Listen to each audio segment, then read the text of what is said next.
वाटलं तुम्हाला? मला समजत नाही की सरकारकडे काय बोलावं. सरकारने स्वतःच इम्प्लिमेंट केलं पाहिजे होतं. सरकारला स्वतःला समजायला पाहिजे होतं. आणि एखादा व्यावसायिक, आता मी फक्त क्रांती रेडकरांचं बोलत नाही, तुमच्या माहितीसाठी सांगतो, तशी सांगायची आवश्यकता नव्हती.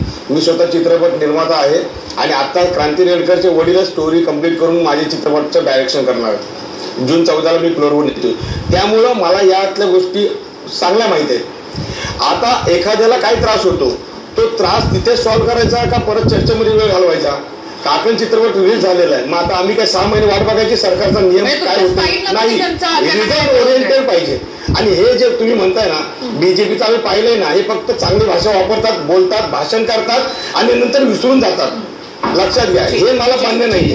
This is not a political discussion. I think I have just come here as a filmmaker and I would stick to the debate and the ways, the methods to implement. आम्हाला न्याय द्यायचा होता, आम्ही तो न्याय दिला, आमच्या पद्धतीने दिला.